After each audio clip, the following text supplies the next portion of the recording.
My name is Roberto Martelli.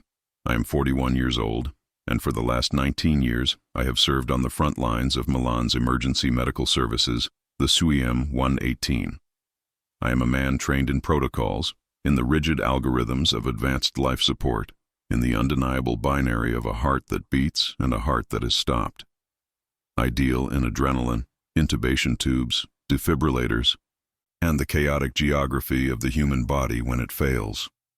I do not deal in mysteries, and until the early hours of May 3, 2023, I certainly did not deal in miracles.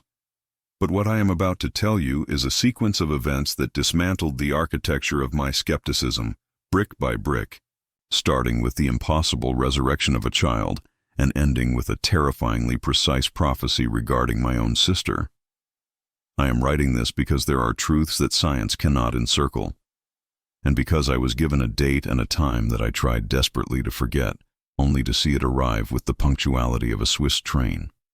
It was exactly 4:17 in the morning on August 23, 2023, when my phone rang, shattering the silence of my apartment.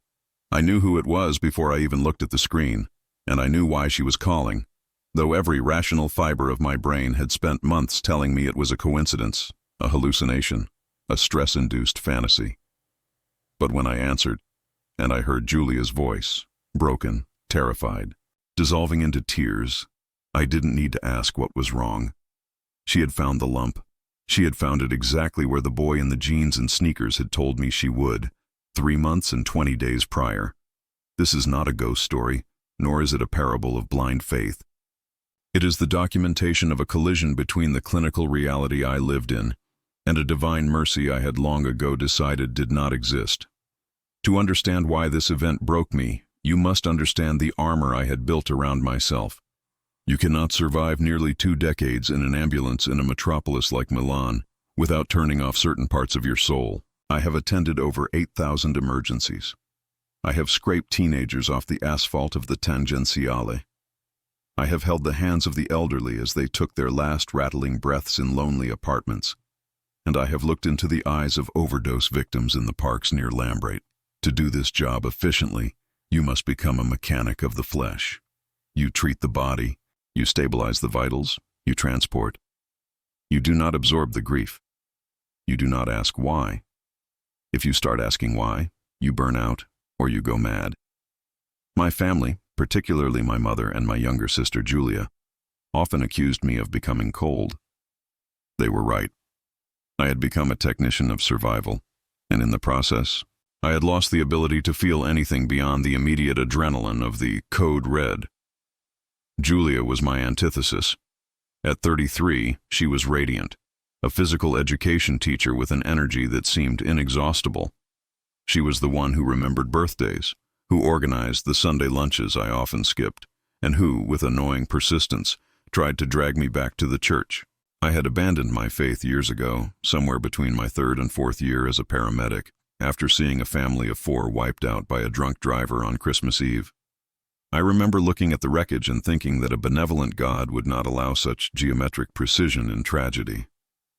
Julia, however, never wavered. She prayed for me. She left holy cards in my car, which I would toss into the glove compartment with a sigh.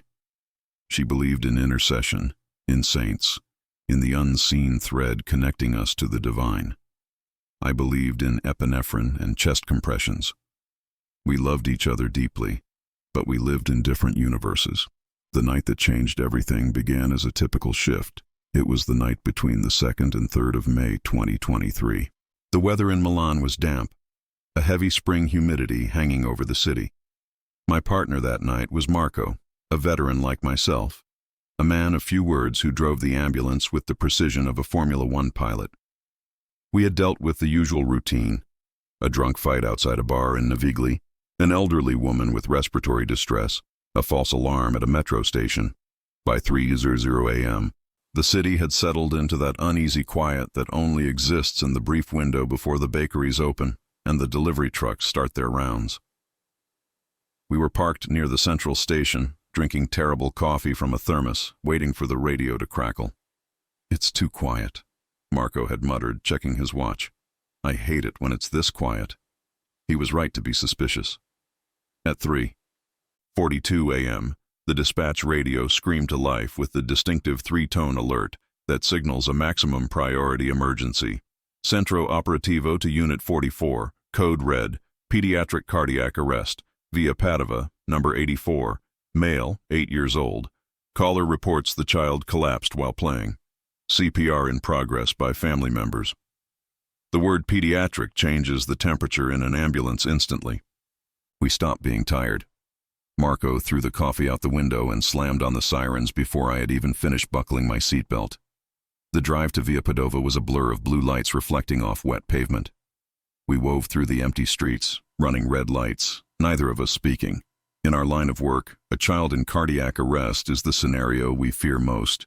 The physiology of a child is resilient, but when they crash hard, and the emotional weight of a dead child is something you never truly scrub off your uniform.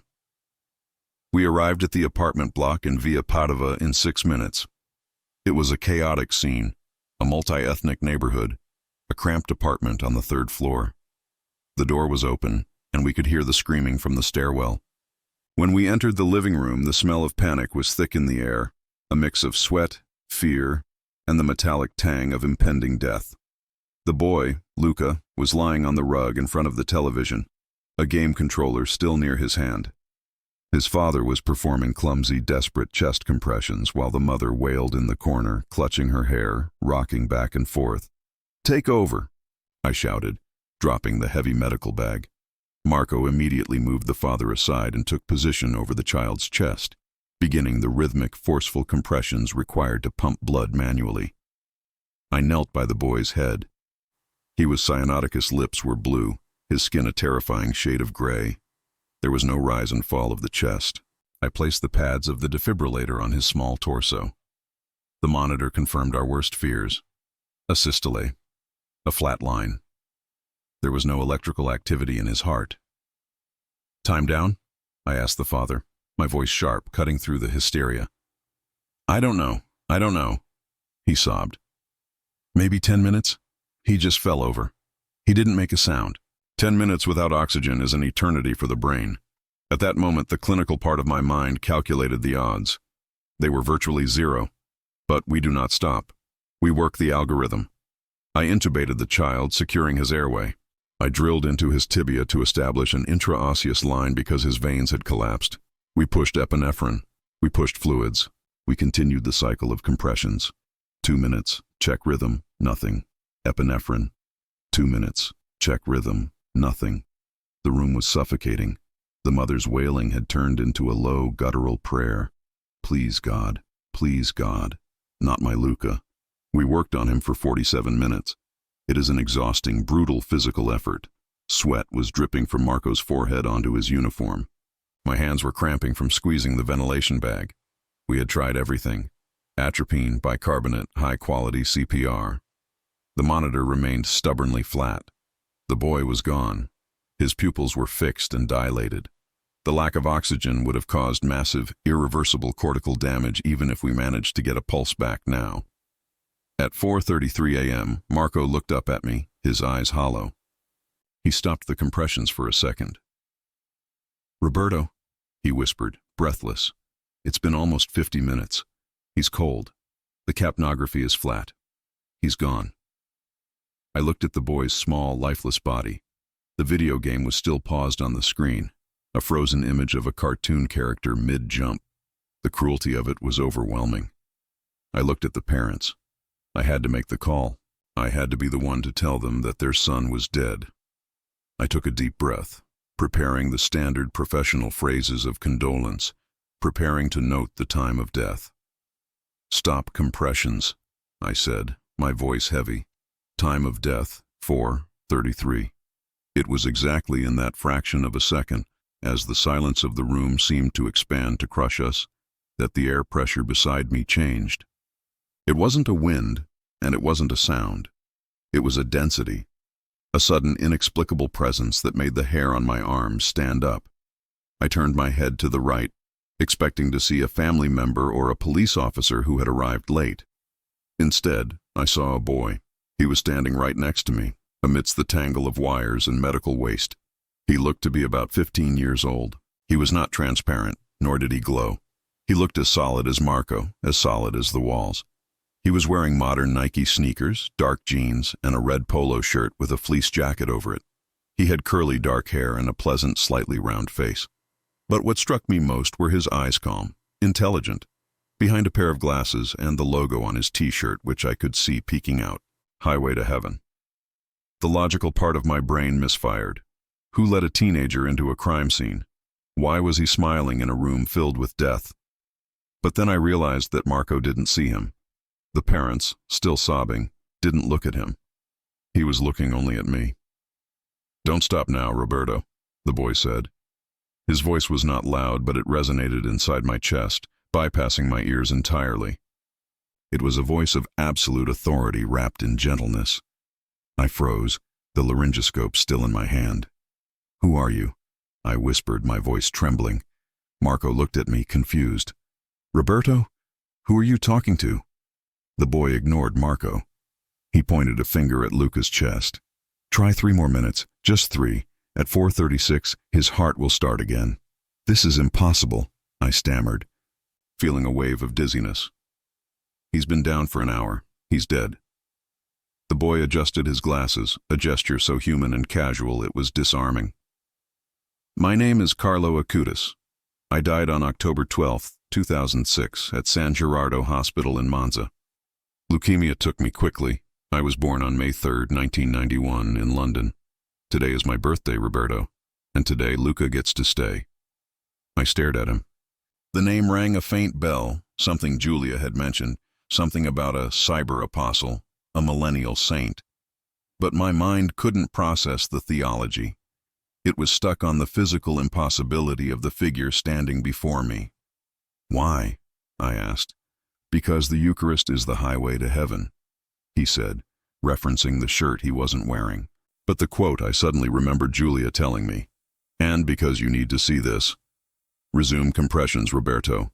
Now." It was a command. Against all medical protocol, against all logic, against the weary look Marco was giving me, I felt a surge of energy. "Marco, continue," I barked. Marco stared at me like I had lost my mind. "Roberto, he's dead. Don't do this to the parents." "Do it," I shouted, grabbing the defibrillator paddles again, charging them even though the rhythm was non-shockable. "Just do it. 3 more minutes." Marco, perhaps out of fear of my intensity or just habit, resumed compressions. I squeezed the bag. 1, 2, 3, breathe. 1, 2, 3, breathe. I kept glancing at the corner where the boy, Carlo, stood. He was watching the monitor with the interest of a programmer debugging code. He looked at his wrist, though he wasn't wearing a watch. 30 seconds, Carlo said. I pushed more adrenaline. My hands were shaking. The room was silent except for the mechanical hiss of the oxygen and the wet thud of Marco's compressions. 10 seconds, Carlo said. He looked at me and smiled. Watch. At exactly 4:36 a.m., the monochrome screen of the LifePak monitor flickered. A jagged line shot across the grid. Then another. Then a rhythmic, beautiful QRS complex. Beep, beep, beep. Marco gasped, pulling his hands back as if the chest was hot. Sinus rhythm. He choked out. We have a pulse. Roberto, we have a pulse. I checked the carotid artery. It was bounding. Strong. The boy, Luca, who had been clinically dead for nearly an hour, suddenly gasped. It was a ragged, terrible sound, but it was the sound of life. His eyelids fluttered. Mom? Luca croaked, his voice barely a whisper around the endotracheal tube. The mother screamed, but this time it was a scream of disbelief.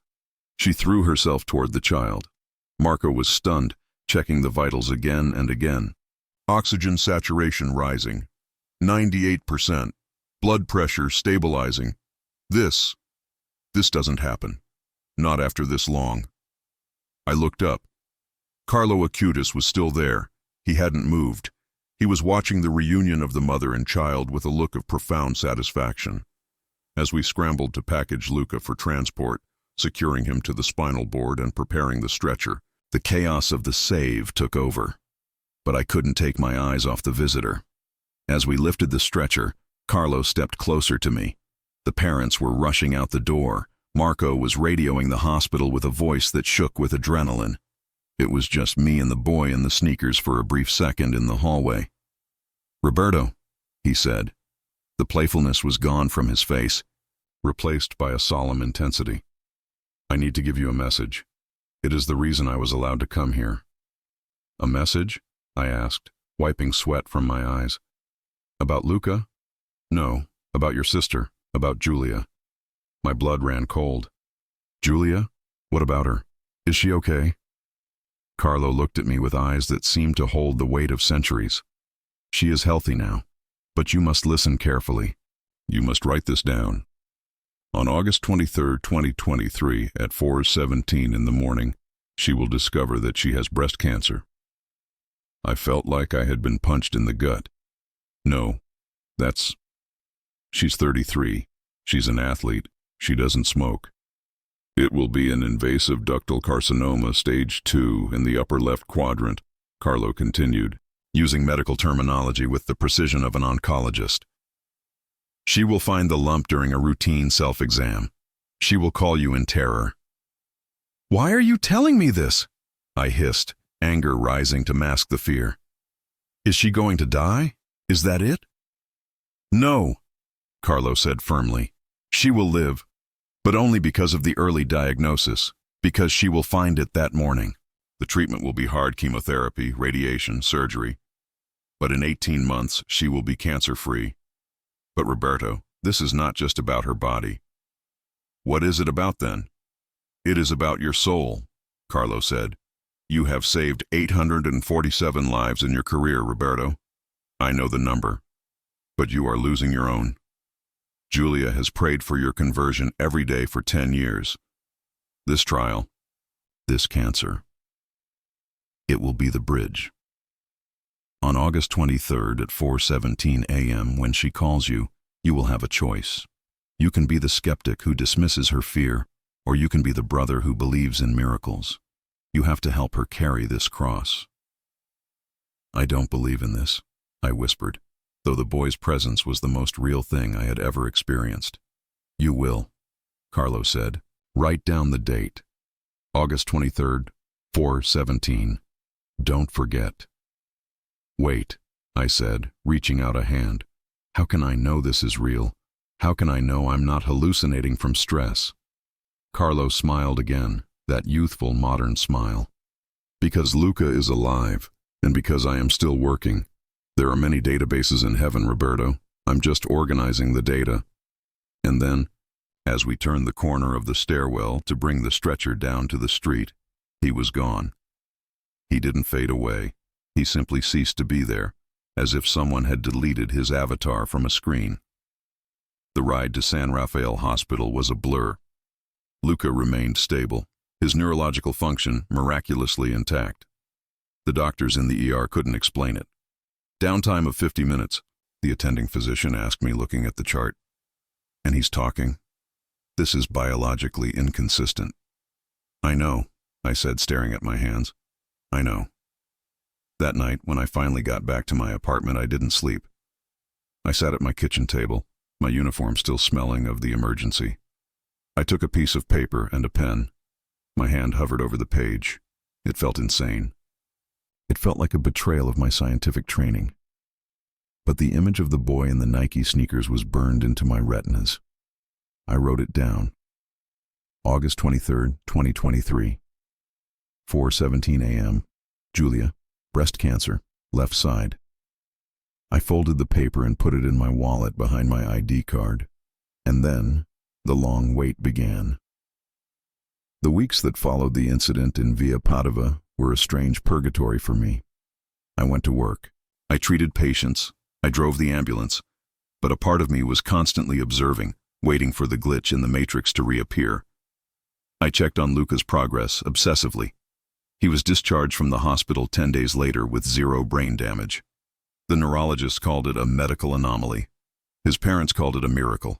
I didn't tell anyone about Carlo. How could I? "Hey, Marco, remember when we brought the kid back?" A dead 15-year-old told me to keep going. They would have pulled me off the streets and sent me for a psychiatric evaluation. But I watched Julia. I watched her like a hawk. Every time we met for coffee, I scanned her face for signs of illness. Was she paler? Was she losing weight? She looked perfectly healthy. She was training for a half marathon in September. She was full of life, laughing, complaining about her students, teasing me about my graying hair. "Roberto, are you okay?" she asked me one afternoon in late June. We were sitting at a cafe near the Duomo. "You've been staring at me for 10 minutes. Do I have spinach in my teeth?" "No," I lied, stirring my espresso. "Just tired. The shifts are long." "You need a vacation," she said, reaching across the table to squeeze my hand. "Or maybe you need to come to Mass with me this Sunday. Father Luigi is giving a homily on hope. You look like you need hope." I pulled my hand away gently. "I don't need Father Luigi, Julia. I need sleep." "You're so stubborn," she sighed. "Just like Dad was." I wanted to scream at her. I wanted to grab her shoulders and tell her, "Stop planning the marathon. Go to a doctor. Get a mammogram. A dead boy told me you're going to get sick." But I couldn't. What if I was wrong? What if it really was a hallucination? I would terrify her for nothing. I would ruin her summer, her peace of mind, based on a ghost story. So I stayed silent. I carried the secret like a stone in my gut. July passed. The heat in Milan became oppressive. The asphalt radiated heat waves that made the city look like a mirage. I kept checking the date. August was approaching. I found myself bargaining with a God I didn't believe in. If this is real, let me be wrong. Let August 23 come and go with nothing but a sunrise. But deep down, I knew. The precision of the medical details Carlo had given me, invasive ductal carcinoma, was too specific for my subconscious to invent. I knew what that was. I had transported cancer patients in the terminal stages. It was a nasty, aggressive beast. The thought of it growing inside my little sister while she ran in the park and graded papers made me physically ill. August arrived. The city emptied out as the Milanese fled to the sea or the mountains for Ferragosto. Julia stayed in the city to finish some summer courses. I stayed because I was saving my leave for, well, I feared I would need it for something else. On the night of August 22nd, I was off duty. I sat in my living room, the television on mute, watching the clock. 10:00 p.m., 11:00 p.m., midnight. The paper with the prophecy was sitting on the table in front of me. I drank whiskey, trying to numb the anxiety, but my mind was razor sharp. 1:00 a.m., 2:00 a.m., 3:00 a.m. The silence of the apartment was deafening. At 4:00 a.m., I stood up and paced. My heart was racing as if I were the one in cardiac arrest. It's not going to happen, I told myself. It's 4:00 a.m. She's asleep. She's fine. 4:15 a.m. I stared at my phone. It sat on the table, a black monolith. 4:16 a.m. The seconds ticked by on the wall clock. Tick, tick, tick. 4:17 a.m. The phone lit up. The buzzing sound against the wooden table sounded like a gunshot. My name for her, Piccola, flashed on the screen. I felt the blood drain from my face. My hands shook so badly I almost dropped the phone as I picked it up. I swiped to answer. Roberto? Her voice was small, trembling, terrified. "I'm here, Julia," I said, my voice thick. "Roberto, I woke up. I had a nightmare, and I was sweating, and I don't know why, but I checked. My chest." She sobbed, a sharp intake of breath. "Roberto, there's something hard. On the left side. It feels wrong. It hurts." I closed my eyes. Tears, hot and unbidden, streamed down my cheeks. The ghost in the sneakers had been right. The impossible was happening. The timeline was exact. "Listen to me, Julia," I said, and for the first time in years, I didn't sound like a technician. I sounded like a brother. "Listen to me. I'm coming over, right now. Do not panic. I'm scared, Roby. I'm really scared." "I know," I said, grabbing my car keys. "But you are going to be okay. We are going to catch this. It's early. We are going to fight it." "How do you know?" she cried. "Because," I said, pausing at the door, looking back at the empty room where I had waited for destiny to arrive. Because I have it on good authority. I'm on my way. I drove to her apartment knowing that my life as a skeptic was over. The universe was not a cold, random void. It was watched. It was measured. And sometimes it was interrupted by a 15-year-old boy who wanted to make sure we didn't miss the signs. The diagnosis came 3 days later, confirming every syllable of the prophecy. But before we get to the hospital rooms and the oncology wards, I need to tell you what happened in those first hours after the phone call, because that is where the real transformation began. That morning, as I held my sister while she cried on her sofa, I realized that the medical battle was hers, but the spiritual battle was mine. And if this channel has been an answer for you, consider leaving a super thanks. This financial help, however small it may seem, sustains this mission and allows us to continue bringing deep and transformative content to more lives that need this word. I drove through the pre-dawn streets of Milan, the same streets I had navigated with sirens wailing thousands of times. But this drive was different. There was no adrenaline, only a profound, heavy sense of purpose. I wasn't racing against death this time. I was racing towards truth. When I arrived at Julia's apartment, she was sitting on her couch, wrapped in a blanket, shivering despite the August heat. Her eyes were red and swollen. "Let me see," I said gently, sitting beside her. I switched into professional mode, but my hands were gentle, not clinical. I palpated the area she indicated. Upper left quadrant. There it was. A firm, irregular mass, about 2 centimeters. It was palpable, distinct from the surrounding tissue. Any doctor would be concerned. But I wasn't just concerned. I was terrified by the accuracy. "It's probably a cyst," she whispered, her voice shaking. "Right? It happens. Caffeine. Stress." I looked her in the eyes.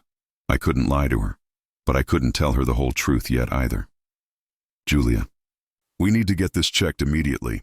I'm going to call Dr. Lombardi at the clinic as soon as they open. We're getting an ultrasound and a biopsy today." "Today? Isn't that extreme?" "No," I said firmly.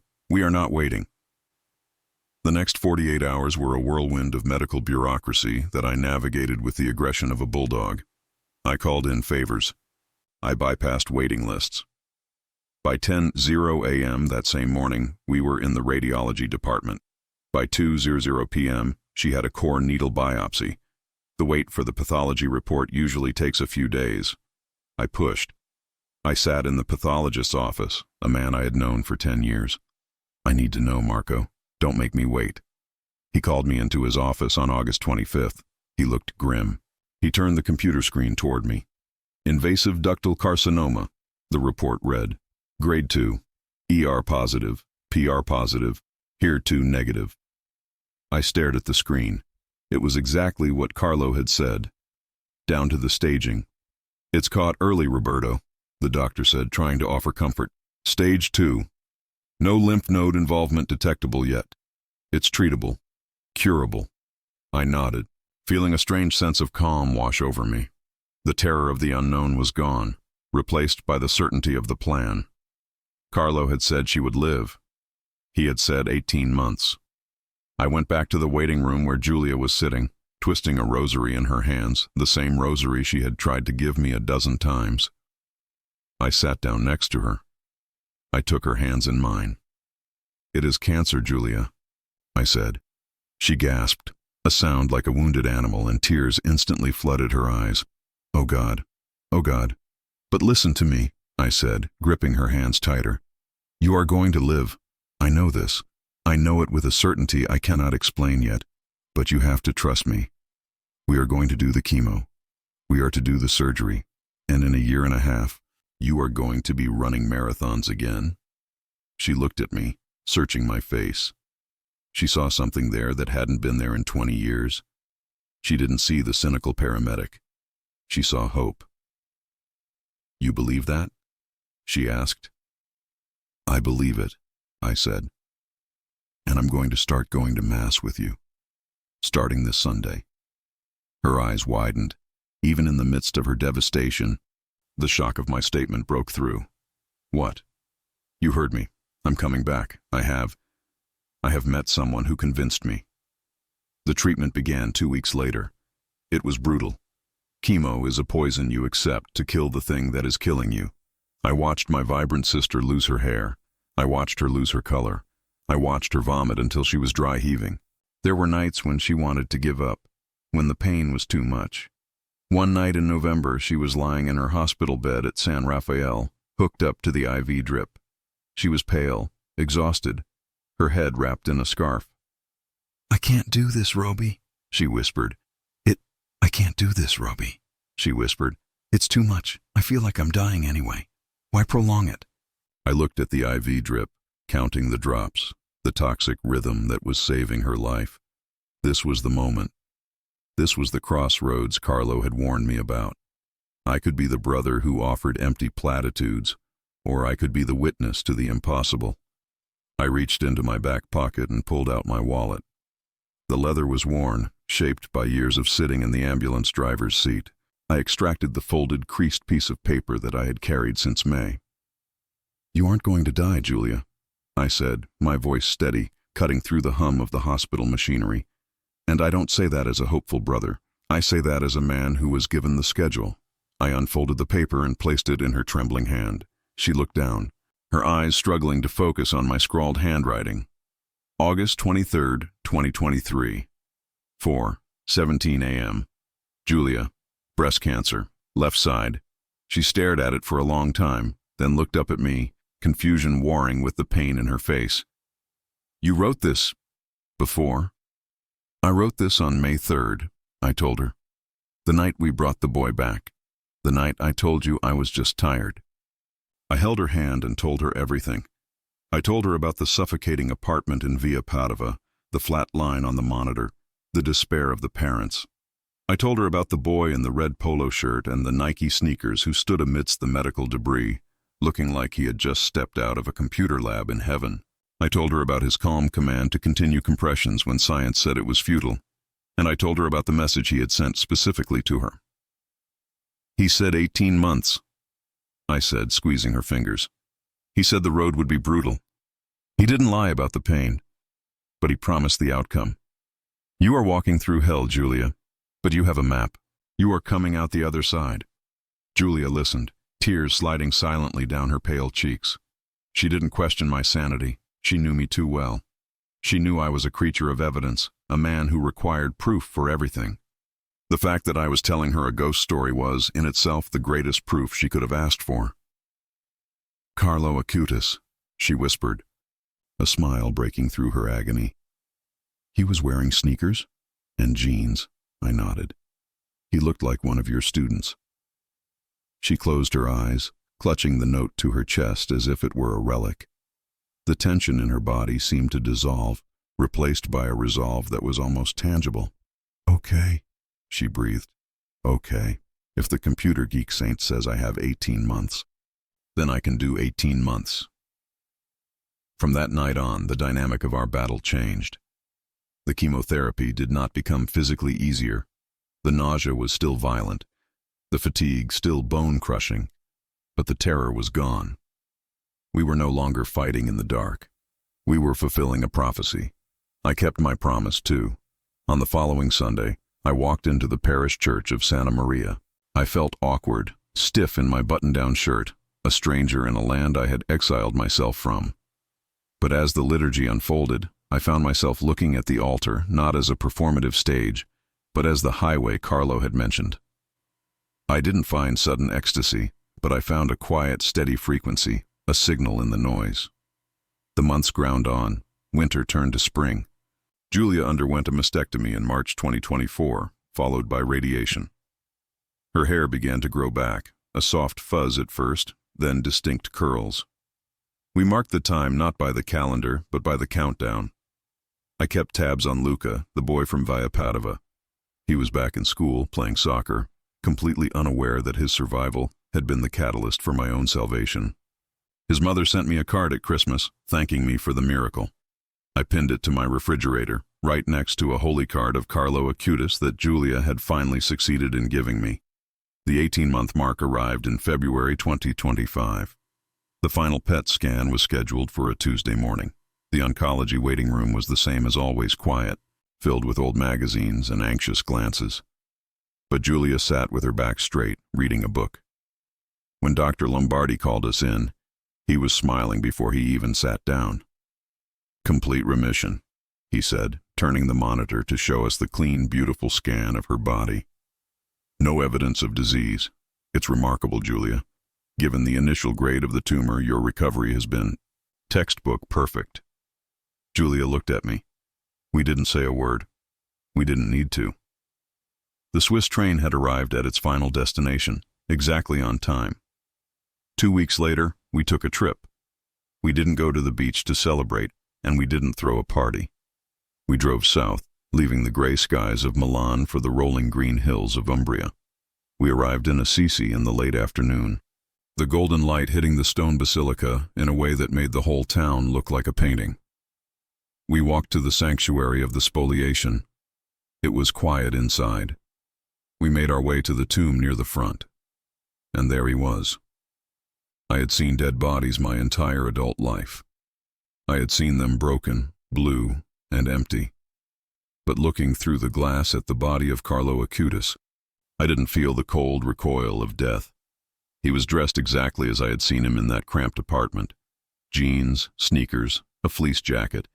He looked like he was just taking a nap before getting up to code a website or play a video game. Julia knelt on the stone floor, burying her face in her hands, her shoulders shaking with silent sobs of gratitude. I stood beside her, placing my hand on her shoulder. "Thank you," I whispered, the words feeling inadequate but necessary. I looked at the boy's face through the glass. For a fleeting second, just a trick of the candlelight perhaps, I thought I saw the corner of his mouth twitch upward, that same knowing smile he had given me while I held the defibrillator paddles. We walked out of the church into the cool evening air. The sun was setting, casting long shadows across the piazza. My phone buzzed in my pocket, a notification from work, a shift change for next week. The world of emergencies, of sirens and algorithms, was still there. I was still Roberto Martelli, a paramedic who dealt in the mechanics of survival. But as I walked down the cobblestone street with my sister, alive and whole beside me, I knew the mechanics were only half the story. I took a deep breath, filling my lungs with the air of Assisi. I had spent 40 years believing that the heart was just a pump and the brain was just a computer. I had been wrong. The pump can be restarted by a command from the other side, and the computer is connected to a network vast beyond comprehension. I unlocked the car, held the door for Julia, and we began the drive back to Milan, driving under a canopy of stars that suddenly looked less like cold fusion reactors and more like a map, guiding us home. The transition back to the rhythm of Milan was not jarring, as I had feared, but revelatory. The city was the same, the gray concrete of the periphery, the frenetic traffic of the tangenziale, the relentless hum of commerce and ambition, but the lens through which I viewed it had been irrevocably altered. I returned to the SUM 118, not as a mechanic of the flesh returning to the workshop, but as a man who understood that he was working on the threshold of a vast, unseen mystery. The true test of this new vision came 3 weeks after our return from Assisi. It was a Tuesday night, raining with that specific Milanese malice that turns the cobblestones into oil slicks. Marco and I were dispatched to a high-speed collision on Viale Forlanini near the airport. The report was grim, a motorcycle versus a delivery truck. When we arrived, the scene was a kaleidoscope of blue strobe lights and shattered glass. The motorcyclist was a boy, no older than 18, crumpled against the guardrail. His helmet had been thrown 10 meters away. As I knelt beside him, the rain soaking through the knees of my uniform, I saw the familiar signs of trauma that used to make me retreat into my cold clinical shell. The deviation of the trachea, the shallow, paradoxical breathing, the pallor of shock. "He's posturing!" Marco shouted over the rain, preparing the intubation kit. "Glasgow coma scale is 3. We're losing him." In the past, my mind would have been a stopwatch, calculating the minutes to the trauma center, the odds of survival, the paperwork to follow. But as I placed my hands on the boy's chest to cut away his jacket, I didn't just see a broken biological machine. I saw a terrified soul hovering between two worlds. I saw a mother who would receive a phone call in an hour, just as I had received mine. I worked with the same speed and precision as always, securing the airway, stabilizing the cervical spine, drilling the intraosseous line. But my internal monologue had changed. I wasn't just fighting death. I was accompanying life. "Stay with us," I whispered into the boy's ear as we loaded him onto the stretcher. It wasn't the empty command of a paramedic. It was a prayer. "You aren't done yet. The highway isn't closed." We raced toward San Rafael, the siren wailing a song I knew by heart. In the back of the ambulance, as Marco drove with white-knuckled intensity, the boy's heart rate began to plummet. The monitor screamed the warning of impending arrest. "Roberto, he's bradycardic. Pushing atropine," Marco yelled from the front. I looked at the boy's face, streaked with rain and blood. He looked so young. I didn't see Carlo Acutis standing there this time. There were no apparitions, no density in the air, no voice bypassing my ears, and I realized, with a sudden crystalline clarity, that I didn't need them anymore. The miracle wasn't the ghost. The miracle was the faith that had been left behind. I placed my hand over the boy's heart, right on top of the electrodes. I closed my eyes for a fraction of a second, amidst the chaos of the careening ambulance. "Carlo," I thought, projecting the words with every ounce of my will. "If you're on the network, look out for this one. He's just a kid." I pushed the atropine. I adjusted the oxygen. I watched the monitor. The heart rate hovered at 30, unstable, flickering. Then, slowly, stubbornly, it climbed. 40, 50, 80. The rhythm stabilized. The boy gasped, fighting the tube, a reflex of life returning. We handed him over to the trauma team at the emergency bay. He was critical, broken, and had a long road ahead, but he was alive. As I stripped off my bloody gloves and tossed them into the biohazard bin, I felt a profound sense of peace. I hadn't raised the dead, but I had stood in the gap. I had done my job as a medic, but for the first time in 20 years, I had done it with a whole heart. I walked out into the ambulance bay. The rain had stopped, leaving the air scrubbed clean and smelling of wet asphalt and ozone. I pulled out my wallet. The leather was worn, the shape of it molded to my hip. I opened it and took out the piece of paper, now soft as fabric, the ink faded but legible. August 23rd, 2023. 4:17 a.m. Julia. Breast cancer, left side. I looked at the prophecy one last time. It had been a sentence of terror that transformed into a warrant for salvation. It had broken me to fix me. I realized I was still holding onto it as a talisman, a proof of the impossible. But Julia was running again. She was back in the classroom. Her hair was curling around her ears, thick and dark. The date had passed. The debt was paid. I walked over to a trash can near the entrance of the ER. I didn't crumble the paper. I simply let it drop from my fingers. It fluttered down, landing gently among the discarded coffee cups and wrappers. I didn't need the note to remember. I carried the truth in the way I looked at my patients, in the way I listened to the silence of the city, and in the way I now understood that we are all just walking each other home. My phone buzzed. It was a text from Julia, a picture. It was her running shoes, laced up and standing on the doormat of her apartment. The caption read, "First 10K today. Training starts now. See you for Sunday lunch? Dad's lasagna recipe." I smiled, typing back a confirmation. I looked up at the sky, where the clouds were breaking apart to reveal the faint, steady light of the stars above Lombardy. "Copy that," I whispered to the empty air. "Unit 44 is clear, returning to base." I climbed back into the ambulance, shut the door, and for the first time in my life, I wasn't afraid of what the next call would bring. I knew that whatever happened, I would not be facing it alone. The engine roared to life, and we drove out into the city, ready for the next miracle, or the next tragedy, knowing that in the grand, divine economy of things, nothing, absolutely nothing, is ever truly lost. The Sunday that followed was bathed in the kind of sharp, lucid sunlight that makes Milan look less like an industrial gray lady and more like the grand capital it pretends to be. I parked my car on the street where I grew up, a quiet avenue lined with linden trees in the Città Studi district. For years, this drive had been a chore, an obligation squeezed between shifts, performed with the detachment of a man checking vitals. Today, it felt like a pilgrimage. I walked up the 3 flights of stairs, carrying a bottle of Nebbiolo and a bouquet of flowers, a gesture I hadn't made in a decade. When my mother opened the door, the smell of ragu and bechamel hit me with the force of a physical memory. She looked older, her face mapped with the stress of the last 18 months, but when she saw me, her expression shifted from habitual worry to a stunned softness. "Roberto?" she asked, looking at the flowers, then at my face.